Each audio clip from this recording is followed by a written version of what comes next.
In a village, there lived a husband and wife who were very happy together. They had a beautiful baby girl, but they hadn't even given her a name yet, because they were too busy fighting with each other. Even though the baby was just 6 months old, the couple decided to separate. Then came another fight. Who would raise the baby? You take care of her, said the husband. No, you're the one who should, said the wife. As they kept fighting over that, one day the husband got a phone call. A friend reminded him, there's an old grandmother who's our distant relative, living on a mountain near your village. My mum's been asking for a long time to buy her 2 saris. I'm sending you the money. Can you please buy and deliver them to her? The husband, who received the money, was very happy. He thought to himself that he could go to that village and maybe go somewhere else from there. The wife, on the other hand, grew suspicious. What if he leaves me and runs away? I'll be left alone with the baby. So she too decided to go along. She said, let's all go together. Why should only you go? So they both bought the saris and went to the nearby village and climbed up the mountain to visit the grandmother. They gave her the saris, groceries, and food items. They were chatting happily with her. Then the husband said he had to take a phone call and walked away. The wife, too, left under another excuse. Both had secretly planned to leave, and they did. They left the 6-month-old baby with the old woman and vanished. The baby was now left with the grandmother, but the grandmother couldn't speak. She was mute. Some people from the nearby village came and asked her, what are you going to do with this baby, Grandma? Where are her parents? The grandmother pointed to where they were last seen and indicated that they were missing.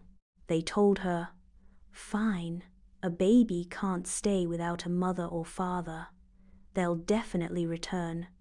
Just wait for a few days. And so they waited and waited. But the parents never came back. The baby started to grow little by little, always looking at the grandmother. Whoever came by to buy vegetables or collect firewood from the mountain would sometimes scold the child. Your parents used this poor old woman to leave you here and ran off. Because of that, the words mother and father became upsetting to the girl, and she couldn't speak after all. How could she learn to speak if there was no one to teach her? Visitors would come and go, a few words here and there, then they'd leave. The little girl would always be near a neem tree next to the house. So the people in the village started calling her Vembu, which means neem in Tamil. Time passed. The people who had once tricked the grandmother now started tricking Vembu too. Eventually, the grandmother grew too old and passed away. Now, Vembu was completely alone in that forest village house. Because she had spent a few years with her grandmother, she had learned how to cook a bit, take care of herself, grow vegetables, and harvest them. Her hands were considered lucky. Anything she planted would grow well and healthily. So, people in the village would give her some small items or snacks and, in return, take 1 or 2 kilos of vegetables from her. But while they had only mildly taken advantage of the grandmother, they started fully exploiting Vembu. But Vembu didn't understand whether she was being tricked or treated kindly because she didn't know how to identify those emotions. No one was around to teach her. Some more time passed. One day, a parrot that lived nearby kept watching Vembu. One day, Vembu was trying to plant a tree, but she didn't notice a pit nearby. Just then, a rabbit jumped past her, and as she turned to look, she tripped and almost fell into the pit. The parrot screeched, "Watch out, don't fall," Somehow, Vembu managed to regain her balance and avoided falling in. She was shocked the parrot spoke.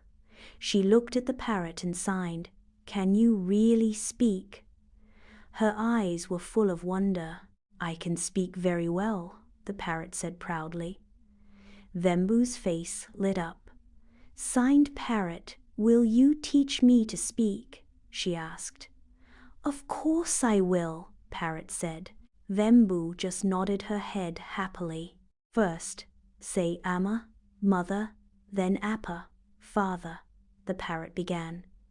But the moment she heard those 2 words, Vembu's face darkened. She got angry. Without saying a word, she went inside the house. The parrot was confused. What did I say wrong? Why did she get so angry? It didn't understand. Still, the parrot stayed close by, circling around Vembu's home, waiting for her to come back. But Vembu stayed angry. Later that day, a woman who came to collect firewood saw Vembu and started scolding her. She shouted, "Because of you, that poor old grandma lost her life. First, your parents disappeared. Then the grandma too." Vembu didn't understand everything the woman said, just that she was being scolded. She didn't know the meaning, but she felt sad, and tears started rolling down her cheeks. The parrot saw this and suddenly understood. Oh, so this little girl was abandoned by her parents. That's why she gets angry when she hears the words Amma and Appa. The parrot gently flew nearby with a flower in its beak and said, "I'm so sorry. I didn't know your situation. Please forgive me. I didn't mean to hurt you. I just wanted to be your friend." Hearing that, Vembu felt a little better. She was happy to have a friend. As Vembu felt comforted by the parrot, a monkey who had been watching everything nearby came forward and asked, "Hey, why didn't you accept me as your friend too?" The parrot understood what the monkey said, but Vembu didn't. Still, she felt the monkey's friendliness. Now, the 3 of them, Vembu, the parrot, and the monkey, became friends. The parrot brought its whole flock to meet Vembu, and the monkey brought all its monkey friends too. Even an elephant came to say hello. One by one, the forest animals started becoming close to Vembu. One day, they all had a meeting. They said, "This poor girl Vembu is being tricked by everyone. People just come and take her vegetables and leave." They all started joking about it and laughing. Vembu didn't understand what they were laughing about, but seeing them happy, she laughed along too. Then the parrot thought seriously, "No, we can't let her keep getting tricked. She's our friend now. We must protect her." So it said, "You must study. If you study, no one can ever cheat you again." Everyone was stunned. Then all the animals agreed. "Yes, yes, the parrot is right. You must study. Only then will you become clever and strong." Vembu nodded. She was ready to learn. The parrot started writing letters on the ground with its claws, A, B, C. But the wet mud on the ground made it hard to see the letters clearly. So the parrot called some ants over. The ants formed straight lines to shape each alphabet letter, and now the letters looked bright and clear. The parrot began teaching. "This is A, this is B." But after a while, the ants got tired. So the monkey said, "What if the elephant becomes the blackboard?" The elephant agreed. "But what do we write with?" They thought of going to a school nearby because in school they use chalk pieces and slates, right? So the next day, the monkey snuck into the school and brought back a white chalk piece. Vembu then began practicing writing on the elephant's back. But there was a problem. The elephant couldn't stay for long because the animals had made a strict rule. Vembu's studies must remain a secret. No humans should find out she's learning. So the elephant could only visit when no people were around. Because of that, Vembu's learning was slow, and the parrot and monkey started feeling frustrated. They thought, if it continues like this, how many years will it take for her to learn properly? Then they had an idea. Let's go back to the school and get more materials. They planned to visit the school when no one was around and collect anything useful: papers, notebooks, pens. So the monkey and the parrot snuck into the school. At the same time, a boy named Shiva, a smart but mischievous student, was in school. He was first in class, but often got into trouble. That day, he had done some prank and got sent out of the classroom. Coincidentally, it was also PTE period for the neighboring class, so all the kids had gone to the playground. The classroom was empty. From where he stood, Shiva saw a monkey and a parrot enter the classroom. They were collecting items: notebooks, pencils, erasers, sharpeners, one by one. The monkey carried most of the things, and the parrot kept watch to ensure no one came. Shiva watched in shock. Why would a monkey and a parrot need school supplies? He wondered. He decided to follow them. He quickly made up a story. "Sir, I have a stomachache. I need to go home." With permission, he left school and secretly followed the monkey and parrot through the forest, jumping, dodging, and hiding as he went.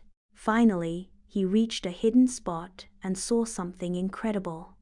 The monkey was giving all the items to a girl, Vembu. She was confused, looking at the objects, not knowing how to use them. "What's this for? What do I do with these?" she signed. Even the parrot and monkey were unsure how to explain. That's when Shiva slowly stepped out from behind a tree and said gently, "I know how to use all of that. Can I help?" But the moment Vembu saw him, she panicked and ran inside to hide. The monkey and parrot also got scared and vanished into the trees. "Wait, wait!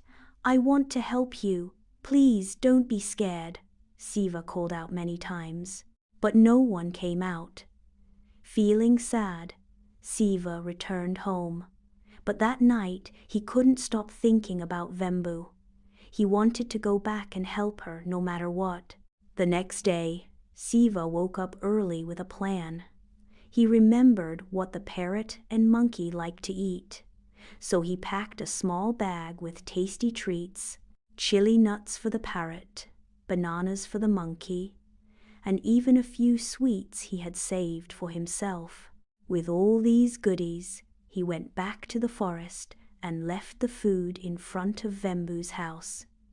The parrot and monkey spotted the food first. "Bananas! Chili nuts! This must be for us," they said, and happily started eating.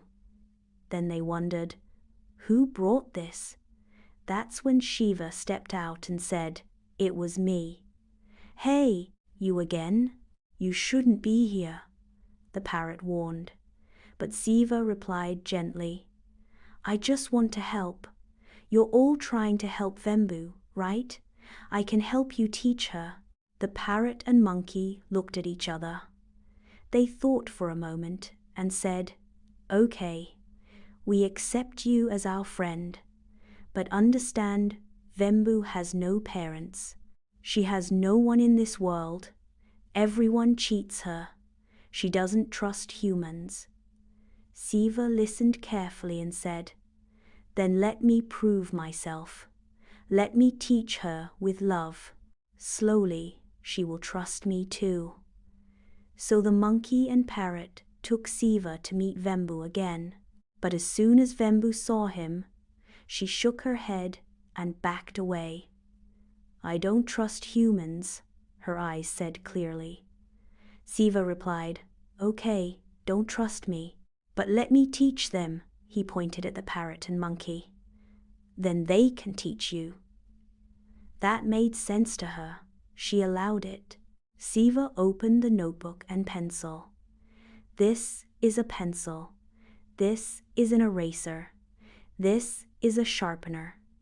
When the pencil gets short, use this to sharpen it." He taught the parrot and monkey first. Vembu hid behind a tree and watched everything curiously. Sometimes, when the monkey didn't hold the pencil properly, Shiva would guide its hands and make everyone laugh. Even Vembu started giggling from behind the tree. Gradually, she started trusting Shiva and joined the lessons herself. Shiva taught her lovingly and patiently, but he said, "I can only come here on Saturdays and Sundays. On other days, I'll be at school, but during the week, you can practice everything I've taught you." Vembu nodded. Though Shiva went back to school, his mind was full of Vembu. He wanted her to speak fluently and be confident. One day at school, Shiva's teacher started talking about radios. Suddenly, a bright idea struck him. "We have an old radio at home. What if I give it to Vembu? She can listen to songs, speeches, and learn new words. Even when I'm not there, the radio can be her friend." That evening, he rushed home and made a plan. The next morning, he pretended to go to school. But instead, he sneaked out with the radio and went to the forest. He met Vembu and said, "Here, this is a radio. Turn this knob to switch it on. Turn this one to find the right channel. Then you'll hear people talking, singing, telling stories. This will help you learn new words and even sing songs." Vembu was surprised and happy. She switched it on carefully and started listening. Over time, just by listening to the radio, Vembu slowly learned to speak. She also practiced everything Shiva had taught her. She was now reading, writing, and even talking a little. But none of the people in the village knew that Vembu was learning. It remained a secret between her, Shiva, and her animal friends. Meanwhile, something else was brewing. A few people in the nearby village wanted to cut down the forest around the old grandmother's hut. They thought it was just wild land. They didn't know about Vembu or her friends. While this threat was rising, Vembu was learning how to protect the forest and the animals through what she heard on the radio and from conversations with Shiva. She discussed with Shiva, "We need to protect this forest. It's not just my home, it's home to so many animals and birds." Shiva was amazed. "Yes, you're right, and you're learning so much. I'll help you." As a thank you for everything Shiva had done, Vembu packed a big bundle of the fresh vegetables she had grown and gave it to him. When Shiva asked, "What's this for?" Vembu smiled and said, "You're my friend, and I want to give something to my friend." Shiva was touched. Shiva took the big bundle of vegetables home. When his parents saw it, they were absolutely shocked. "Where did you get such fresh, beautiful vegetables?" his father asked. Shiva's father was actually a vegetable vendor, and even he had never seen produce this fresh. Shiva just smiled and said, "A friend gave them to me." His mother asked, "Who is this friend? Where does he live? How did you get these?" Shiva replied, "Please don't ask too many questions. Just know that these were a gift from a good friend." Then he said, "If you're going to sell some in the shop, please give me the money you get from it. I want to give it to my friend, it's hers." His parents agreed. They sold some vegetables in their shop. kept a few at home, and gave the remaining money to Shiva. Shiva took that money in his hand, holding it like something precious. "This belongs to Vembu," he thought proudly. That evening, he called his mother and said, "Amma, come with me. Let's go out. I want to show you something." His mother asked, "Where are we going?" "Just come, I'll tell you on the way," he said with a grin. He took her to a clothing shop. "Why are we here?" she asked. Shiva said, "My friend, she's a little girl. She doesn't have a mother or father. She has no clothes. She has no one to care for her. I want to use this money to buy her some clothes." His mother was moved. "Okay, but how tall is she?" "How does she look?" Shiva replied. "She's just a little shorter than me. She's thin like me too." So, based on his words, his mother helped him choose 2 or 3 small dresses and some tiny things she might like clips, a comb, and some bangles. Shiva carefully took the dresses and small gift items from his mother, packed them neatly in a bag, and went straight to the forest. He found Vembu sitting near the neem tree, listening to the radio and humming softly. She was surprised to see him, and even more surprised when he handed her the bag. "What is this?" she asked. Shiva smiled and said, "Open it. It's for you." Vembu opened the bag and her eyes lit up. Inside were pretty little dresses, colorful clips, a small comb, and a bangle set. Her hands trembled. No one had ever given her a gift before. Shiva said softly, "You're my friend. You gave me vegetables. These are for you from that money. You deserve them." Vembu didn't say a word, but her eyes said everything. She smiled, not a small one, but a big, glowing smile. The parrot and monkey clapped and danced around her with joy. "See, told you he was a good one," the monkey cheered. Vembu quickly changed into one of the dresses. It fit her perfectly. That moment felt magical for the first time. Vembu felt like a child again. Not a lonely, abandoned girl, but a loved one, a friend, a part of something. By listening to the radio, Vembu had learned something important. Every tree in the forest is precious. They are not just wood, they are life, and they must be preserved. But she noticed that people in the village still cut trees carelessly. One day, she heard a program on the radio saying, "If someone is cutting down trees illegally, you can report them. You can write a complaint and send it to the forest department." Vembu took that message seriously. She wrote a letter, noted down the address carefully, and gave the letter to Shiva, asking him to post it. Shiva helped happily. After that, they kept sending multiple letters, reporting what was happening in the forest. Meanwhile, in the village, a greedy man was planning to destroy the forest. One day, he came with a JCB bulldozer to tear down the trees and claim the land for himself. But Shiva wasn't in the village that day. Vembu saw the JCB approaching. She grew tense but didn't panic. She couldn't talk to the workers directly. She was still scared of strangers and didn't want to break her promise of keeping the forest secret. So she told the parrot, "Go fast, find Shiva, tell him everything." The parrot flew off. Vembu, meanwhile, saw the JCB stop in front of a huge tree, the very tree they needed to cut to make way for the machine.